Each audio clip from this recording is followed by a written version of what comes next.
In this episode, Zagato builds a one-off Alfa. Porsche fires up some production for its fancy eFuels, and the Kia Stinger has stung its last buyer. Oh boy. Welcome to episode 155 of the We Are Auto Show. What's up, Mr. Derek Schmidt? Mr. Michael Rowell, have you seen any festive cars lately? Tis the season. Tis also boost season, by the way. Oh, it is. And I did see something that made me laugh quite a lot. So people tend to get very festive with their cars, right? You get the reindeer, the Rudolph nose, right? But some people put like a full wreath on their car.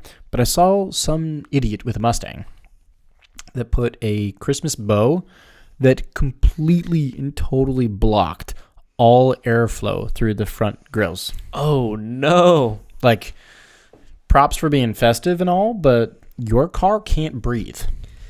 You can't block the front grille. That's where the radiator's at, which cools the engine. It literally blocked both front grills. Like, the top where the Mustang badge is and the bottom where the actual, like, radiator extends down to.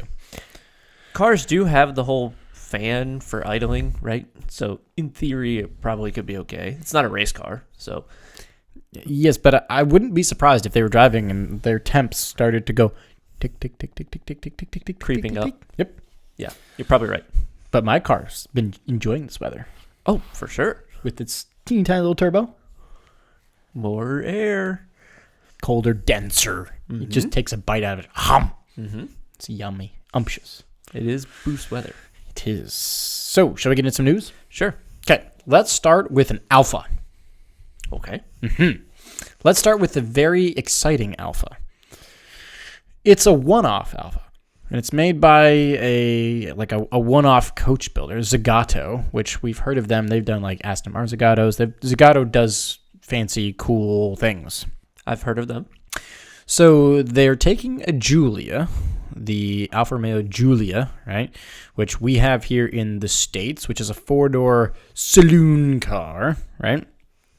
And what they're doing is they're taking the Giulia Quadrifoglio, right? I can't ever say it, but it looks amazing. And they've taken it and gone from 4 doors to 2 doors. All right. And they've put the drivetrain from the Giulia GT Am spec, which is the Quadrifoglio but track spec. I don't know if you even knew that was a thing. No. Yeah, over in Europe, they have a European-only track spec version of the Giulia Quadrifoglio called the GT Am. And it's a 4-door car, but it's only got 2 seats and a roll cage in the back. Okay. And a big wing, and it's sick, and I wish we got it. Dang.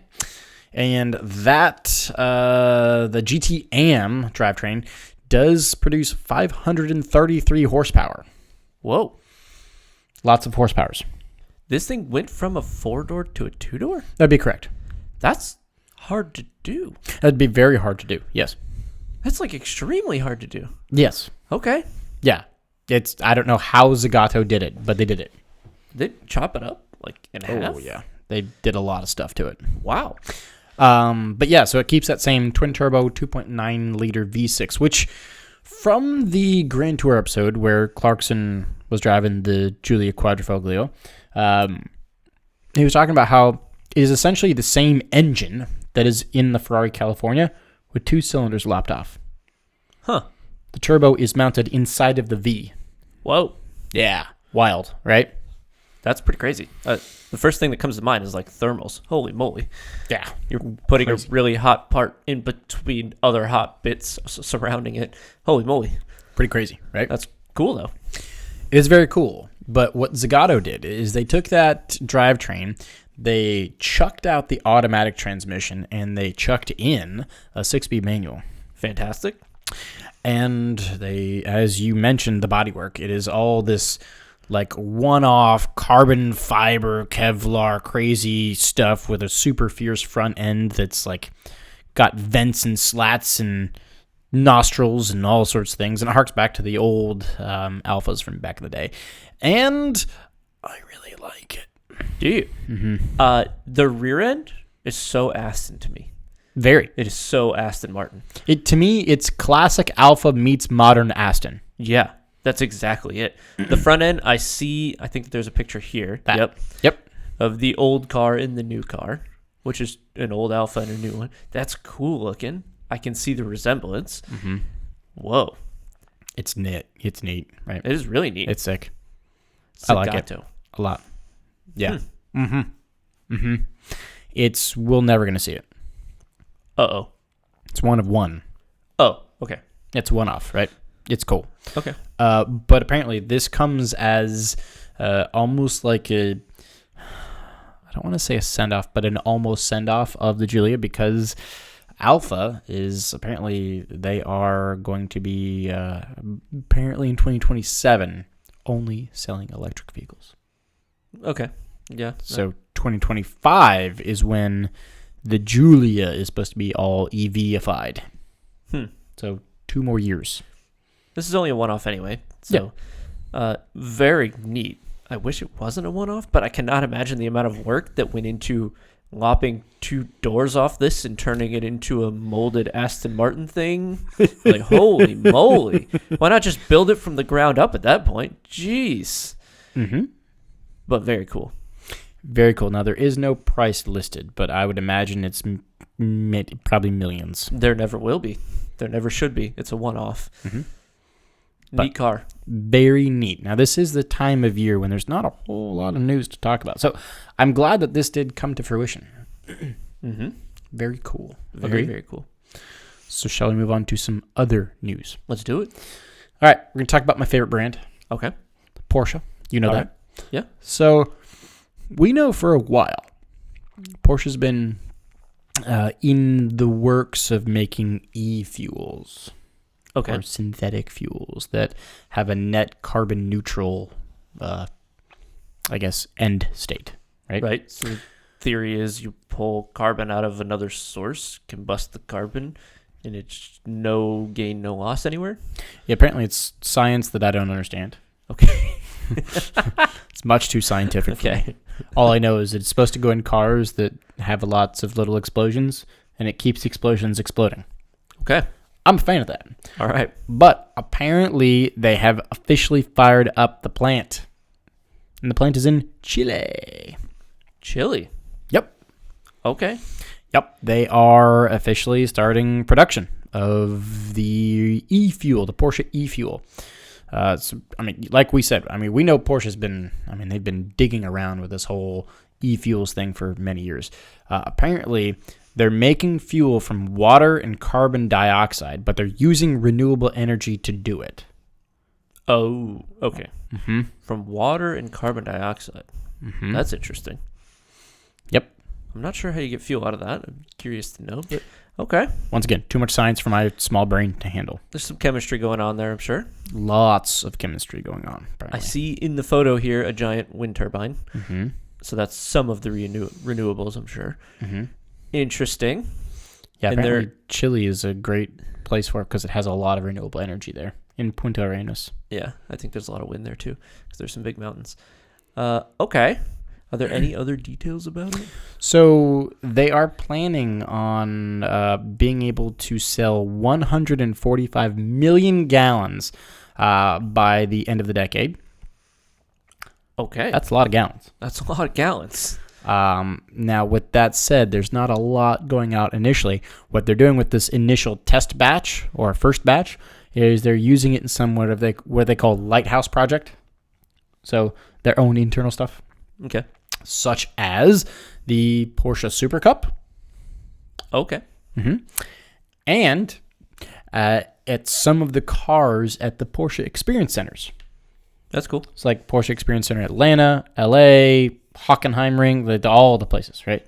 Makes sense to test them in their own closed facilities, basically. Yep. So, yeah, it's gonna be sweet. All right.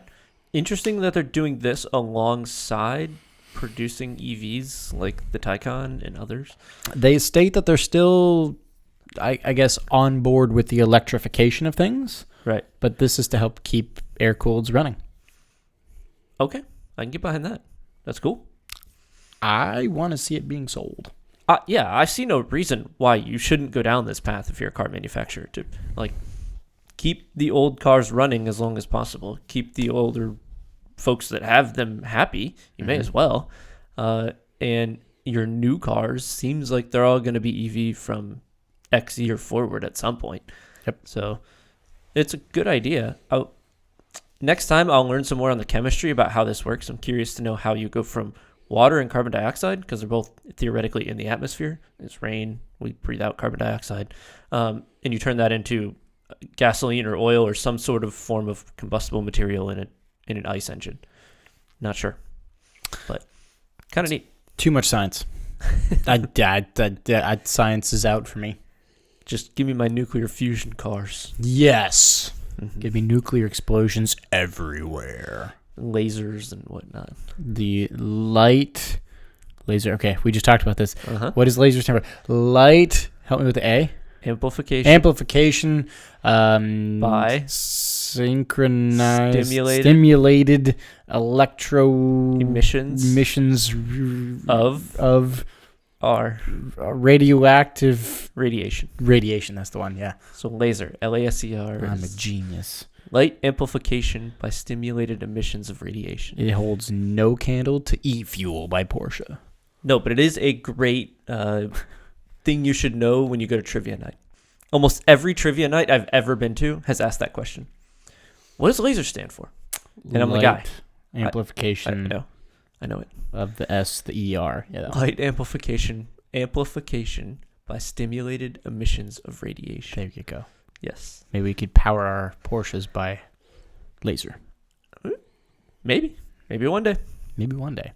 But today, we're going to go to some more news. Okay. Ready? Yep. So, the Kia Stinger. What do you think about a Kia Stinger? Like it, love it, want some more of it? Meh. So, I'm glad you only think it's a meh. Because Not it's dying. terrible, not great. It's dying. There's a cult for the Kia Stinger, which is kind of What does interesting. that cult look like? I don't know. That's So, the question. There's a guy here locally that takes an orange Kia Stinger to the Cars of Coffee. Have you noticed this Kia Stinger? I have. Have you noticed what he puts in front of it? What might that be? A giant poster board with its specs. And it's ridiculous. Okay. I'm going to stop there. All right. But the Stinger is dying. It's being killed Really? off. Yes. Goodbye. I've never liked them. I don't like the look of them. Okay. You just don't like the look. I hate the look. And You ever don't driven like one? it. No. Neither have I. No. So I don't have any opinion on that. I think they're okay. They're quick. Performance-wise? Yeah. They're quite quick. Yeah. Which is surprising because it's Kia. All right. But apparently, they're doing a final, like a tribute edition as a send-off. Okay. It's a regular Kia Stinger was at the V6 GT model, I think is what they're using as the base of it. Something. I don't know much about Stingers. But yeah, the Stinger's dying after 2023. They're using that V6 GT as a base for the Tribute Edition, which they are giving you in two exciting colors. Ascot Green or Moonscape Matte Gray. So we don't have any pictures of the Ascot Green, but what we see is this Ascot, or the Moonscape Matte Gray. Matte Gray looks cool. It does look cool. Yeah. You'd get a fancy terracotta brown leather interior. I can see that. That looks neat too. Mm-hmm. Yeah. Okay. And you know what you get for performance? What? Nothing changed from the regular Kia Stinger, your V6 GT. I hate when they do that. Yes, you get some fancy paint and brown seats. And nothing to make you go more spiritedly. Okay. If it's going to be a send-off, get a bigger turbo. Give it, I don't know, something. All right. And interesting. As an FYI, the standard Stinger V6 GT model, you get, 368 horsepower, 378, what was that, pound-feet of torques, and you get 0 to 60, and this is the surprising part, 4.6 seconds. They are peppy.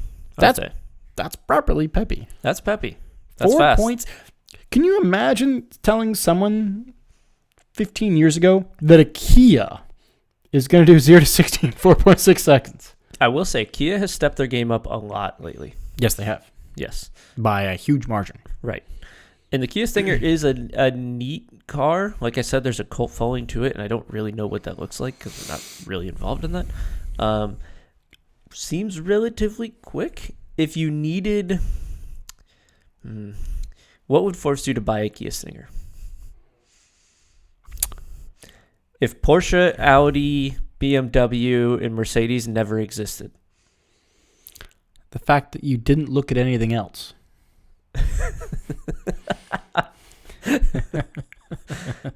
I don't know what would bring you to buy a Kia Stinger, but all right. Because you don't care about brand or engineering prowess or looks or self-image or self-esteem. Okay. The looks are all right. I hate the back of it.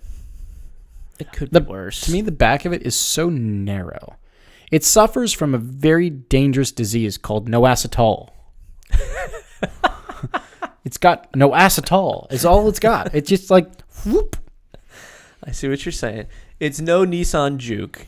If we're setting the bar low, let's set the bar really low. Fair. But yes, I can think of many other brands that I would rather get a four-door saloon. Oh, yes, many. Yes. Yeah, I mean, this Tribute Edition, it looks, from the front, it looks fine. But as soon as you look to the back, I lose it. Right? Okay. But they are limiting the Tribute Edition to only 1,000 of them. Do you think that's the right number? No. What do you think the right number would be? 2,500. Do you think it's too low? Yeah. I think it's too rare. And I don't think because of how rare it is, there's not enough of a cult following of the Stinger for people to want to go and spend a hefty penny to get the Tribute Edition. I don't know. There's, 5 Stingers that'll show up to our local Cars and Coffee? And if you extrapolate that across a lot of different people, there's a decent amount of Stinger owners out there. I'm not disputing that. But the regular Stinger, was it the V6 GT model, is about $53,000. It's a bit pricey. This is a one limited to 1,000. So I'm guessing this is a $60,000 Kia Stinger. You're probably right. I could see people buying a Kia Stinger for $50,000 to $53,000. How it's difficult, but I could see that. Mm-hmm. $60,000 for a Kia Stinger. I see what you mean.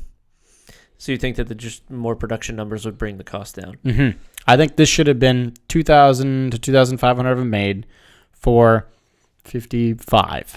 A couple grand more. Yep. It sounds with no performance upgrades. If they would have made it and they, instead of a twin turbo 3.3 liter V6, if they put a V8 in it, sure, charge $60,000. Yeah, but there's such a big difference from. But you get what I'm producing saying, that. right? Yeah. Like if they did something drastic to performance, sure, justify an increase. Now there's no official price listed on this yet. I'm speculating that it's probably $60,000. I get that. From their point of view in manufacturing simplicity, they're not going to do that. Of course not. Right, because it's a mess to do.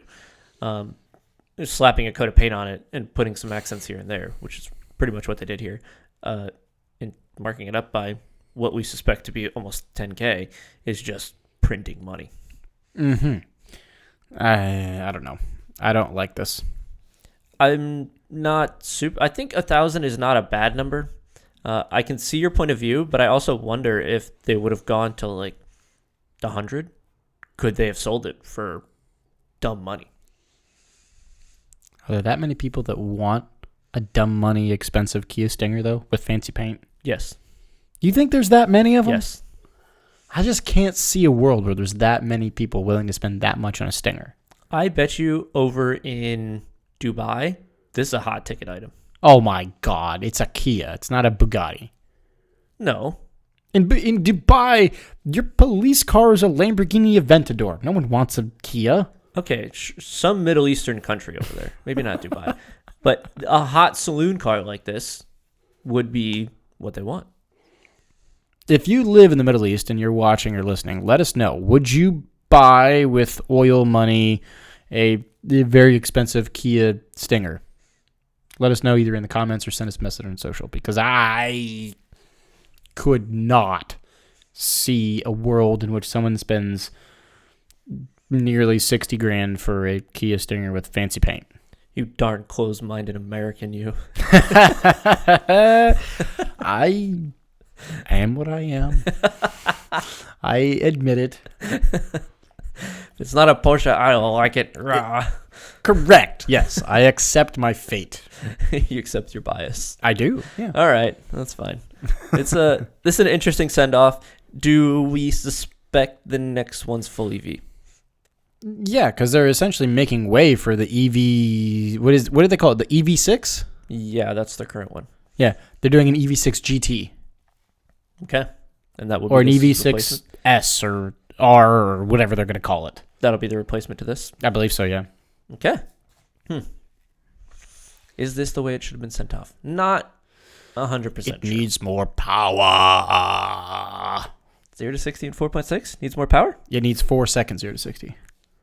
Yes. Seats 5 people. Speed and power. I mean, speed and power are the answer to everything. EV6 GT will probably be a 3-second 0 to 60. Speed and power and noise are the answers to everything. Oh, I see what you did there. Okay. Yes. Mm.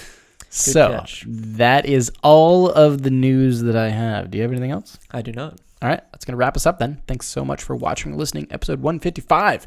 If you're watching on YouTube, please hit that like button, subscribe, and drop a comment. If you're listening on the audio, please give us a 5-star rating and a review on your platform of choice. We do appreciate it. Thanks so much. And don't forget, follow us on social. Facebook is We Are Auto.